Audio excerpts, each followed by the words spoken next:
Thank you so much for coming today. What positive energy in this room with SheFi.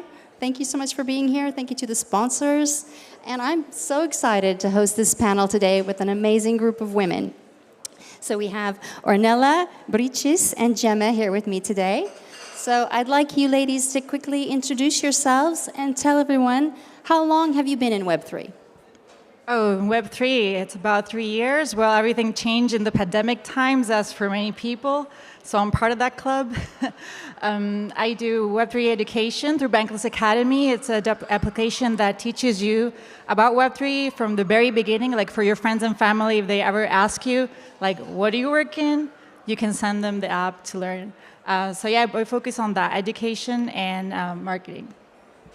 Cool. So I'm Brichis. I'm co-founder of Ethereum Mexico, and I'm pretty involved in optimism governance. I'm delegate, badge holder, governor, and this season I will serve on the Grants Council too. So I'm pretty involved on governance, and I joined Web3 in November 2021, thanks to scholarships like SheFi Scholarship and other kind of scholarship that allow me to attend this kind of events and change my life. Hi, I'm Gemma. I work at the Stellar Development Foundation on the Ecosystem Growth Team. I manage the Stellar Community Fund, which is our open application awards program. And I have been in Web3 for less than a year at SDF. Great. So I'm Victoria, and I've been in Web3 since 2018. I used to work with Maggie and others in this room at Consensus. I'm part of SheFi Cohort 7, so very proud to be here today. So let's start. Ornella, what challenges did you face when first transitioning to Web3, and how did you overcome them? Wow, a lot of challenges, I guess. Well, a little bit of context. I'm from Chile, so English is not my first language. I currently live in Italy, which is also not my language. So kind of the first challenge that I saw in Web3 was actually the language barrier. Because if you want everyone to participate and be part of, decentralized internet that we're building, is that we have to pay attention at the language barrier. So I know English since I was a child, but actually trying to learn crypto and Web3 in English, it was like it's like a fourth language. The slang and, the jargon, the technical difficulties was very, very, very difficult. But with patience, consistency, as the girls said before, it was also helpful to kind of overcome that. Other challenges I saw at the beginning, now I'm more used to it, but it was the amazing, the high number of tools that we have to use to kind of coordinate between ourselves. Discord, Notion, a lot of things that I have never heard about before in my life, and that were very new, so tools. And I would say the other challenge was, having meetings in crazy times, because you end up, collaborating and working worldwide with people from like Australia, Argentina, Nigeria, New York, San Francisco. So for someone that's like, I'm in CET time zone, right? Having, meetings, amazing meetings, but a very different time zones was very challenging. I guess that through the Web3 journey, you also learn kind of organize yourself to kind of overcome those difficulties. Thank you. Brichis, can you tell us how you got into Web3? Yes, thank you. So I used to work for restaurant business, and I stopped doing that because the last thing that I had to do was offering a job, 14 hours for $7 per day. So I was like, I don't want to continue being part of this shit. And I got unemployed. And a friend asked me, like, what is your dream job? And I say, like, something related with finances, because I study accounting, so finances are pretty interesting. But the people that I know in finances, they are all day at bank or like in this kind of corporations. And I was like, I'm a mother. So for me, like, having a good balance between life and work is really important. So my second thing was like, it's important for me to finish my day of work and enjoy my life, enjoy my son. Like, So this was really important for me, and he decided to teach me what he knows about shitcoins and NFTs, and that's the worst thing that you can do with someone that doesn't have a MetaMask. Don't do that. Like, if it's a woman, recommend SheFi, please. Like, don't put someone new in meme coins. So thanks to that, I discovered like the cool things about crypto, decentralization, privacy, but freedom, and all this cool stuff. And I fall in love. And I decided to be full-time in crypto. Right now, like, I find my path, like the exact thing that I want to do that pay me well. I enjoy it. I feel appreciated. So I think that is success, and I desire that for everyone. Thank you.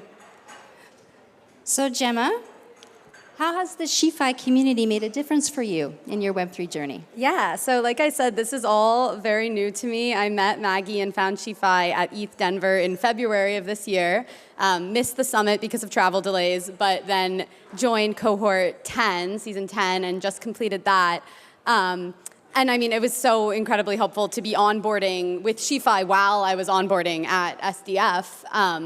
And from the time I started, I was really struck, I think, by this discrepancy where at the Stellar Development Foundation, we're such a gender diverse organization. Like, our CEO is this brilliant woman named Danelle. So much, my team is entirely women. So much of our team is women. But then the folks in the community who are building on the Stellar chain, it doesn't reflect that. Like, it's almost entirely men. The folks who we're putting these events on for and we're working with and are applying for the money that the program that I run is giving out are almost entirely men.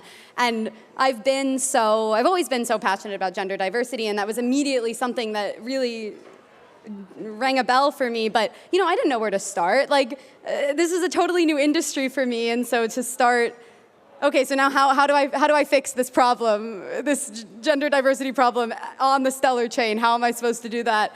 And so finding SheFi and being able to do things like sponsor this event and have our booth and tell more women about Stellar and get more women excited about the idea of building on Stellar. It's just been monumental to have access to the SheFi community when it comes to our personal gender diversity goals at SDF. Amazing. Thank you. So, Ornella, back to you. What projects and leaders most inspire you in Web3?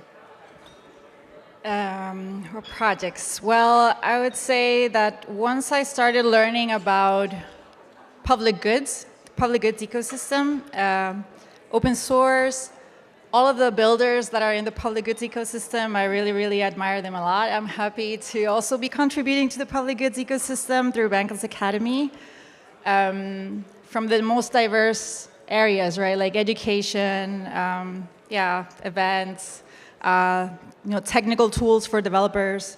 As long as it's open source, public good, I'm like, yeah, let's go.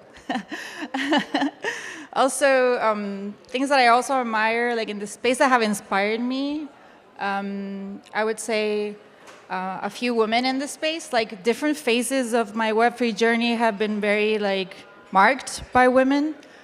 The first one was being Camila Russo. She's also Chilean. She wrote a book that is called The Infinite Machine, and that tells the story of the early days of Ethereum, so that was very inspiring. Also, another woman that inspires me a lot, Amanda Cassett, from the Web3 marketing side. She also wrote a book. So yeah, very inspiring. The lady is the first marketer of Ethereum. Now that's a role. She's here with us today. Yeah, awesome. And yeah, on the education side, Maggie, of course, a great force of nature, I would say. It's amazing, the waves that she makes through SheFi. And also on the public good side, Matilda from Gitcoin. These are women in projects. First is the people, then the projects that inspire me. Can I answer this one too? Please. I'm excited about this one. Yeah, I mean, I'm really lucky because I spend most of my time looking through submissions from developers who are applying to our program. And I'm just so inspired by so many of the builders in our ecosystem, and the women in particular. We just funded a project called CuraPay that's doing they're really innovative things with cross-border payments in Latin America and the Caribbean. And the founder, her name is Stephanie. She's amazing. She came to our New York office actually, and we got to meet her recently. And just to be a part of the journey of founders and to get to, for a lot of them, this is the first, they haven't even started building yet when they come into SCF. And so to get to give them that first funding and then watch them grow from there is just really exciting. And it's a really cool part of what I get to do. Great, thank you. So Brichis, what tips and tricks can you share with other women and non-binary folks who are either transitioning into Web3 or navigating their careers in Web3? Okay, so the first thing is strategy. It is really important that you have clear your goals at what you want with Web3. If not, you will be lost in the noise and with a lot of information and like scrolling a lot of hours in crypto Twitter. Like you need to have clear what you want in Web3. For example, in my case, is having a better quality of life for me and my family. And that's why you won't see me being a delegate in 10,000 projects because my time is limited and what I really want is this. So like following other paths doesn't help that. Second thing, finding your place. Like my friend called it like the childhood of Web3 when you're experimenting and learning and like playing with DeFi and checking NFTs and DAOs. And after when you find something that you love, do it and find a way to contribute and to add value to that. And on the long term, you will find like such good opportunities. Third thing, like I think invest in yourself. Like for me, like I'm a Latin American, so like 6 months ago, I was living day by day.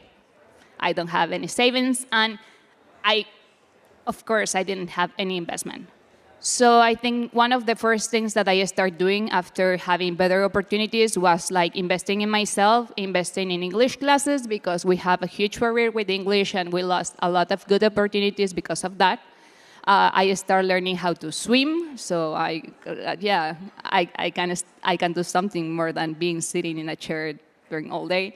Also, like I did that for my son. My son goes to baseball, goes to swimming, so that changed the life for us. And it's good to invest in yourself and get more opportunities with that. Yeah, I think I was really afraid to work in my personal brand, and I think that is something that women sometimes have. Like you don't want to uncomfort other people. You want to pass disappear, so no one cares about you, and you can continue living your life happy. But the truth is that if you show your impact, if you show your work and what you are doing, you get better opportunities. So it's really important to know what you want to communicate, how you want to communicate that, and in which channels. So I think everyone should be thinking about it. And I think that's all for me. Thank you. May I add to that Please. point, to Brichis? Yeah, I think our number one tip for me would be to showcase your work, even if you feel it's like a beginner level. In Web3, everyone is learning, so I don't think anyone can say, yeah, I've been around for 20 years of experience in Web3. No, that's not happening. So whatever level that you have of knowledge, or maybe just share your journey on social media or with your friends or in the community that you start contributing to, if you do. Showcase your work. The project that I participate nowadays that has been a great addition to understanding what things really interest me in life, which is education. I was able to get there because I showcased my work, and the team kind of saw it in the DAO, Bankless DAO at that time. And yeah, it was amazing. They invited me to the project, so shout out to Didier there, who's recording. That's the lead developer of Bankless Academy. It was very beautiful. If I hadn't taken the confidence, to showcase my work, maybe that wouldn't have happened. So Web3 provides a space to do so. So just go. Showcase your work, share the knowledge, and you will see things come to you. That's very inspiring. Thank you, Ornella. So Gemma, in addition to SheFi courses, this space moves so fast. There's so much innovation, so many changes. What other resources and tools can you recommend in addition to SheFi to help others gain confidence and knowledge in Web3? Yeah, I mean, I'd say what I'm doing right now is I'm just trying to surround myself with people who know more than me and like whenever possible be the person in the room who knows the least amount, which I often am, and that's great. I think that I'll pass this one. I think you two probably will have stronger answers for this. In what terms again? What resources can you recommend for others in addition to SheFi that can help them navigate through the complexity? I'm totally biased on this one. Yeah, Bankless Academy. Okay, but I guess there's like different phases, right? So for me in the beginning, it was a lot of podcasts. I remember listening to the podcast of Chase Chapman, where she interviewed. I remember Koopa Troopa. I come from the music industry. So that it was like kind of my rabbit hole. First, it was podcasts about Web3. There's amazing creators sharing stories of different areas of Web3. You know, there's like even legal podcasts about Web3. About community, about developers. So that there's like a whole spectrum there. Then, besides SheFi, I would say the Kernel community is also really amazing. Once you're kind of more deep into your own rabbit hole, I think it's a great place to start your own personal project. The girls before in the panel spoke about building your brand and growing. Part of that journey is also maybe at some point creating something of your own. And the Kernel community is a great addition to continue your journey after SheFi. For me, SheFi was like an oasis in the desert. And it kind of propelled me to the next phase of what I'm working on today and who I am now. So, yeah, thanks, Maggie. Go for it. Great. One final question for the three of you today. So what's next on your agenda? What exciting goals and projects do you have this year? Okay, I can answer that. I just joined the last cohort of Kernel, so we're starting this week. I'm excited. I don't know what to expect. Like, I will work, or what I want to study are the collective DAO archives. That is like content that the governance lead of Optimist create. So I want to read like all the stuff that she did.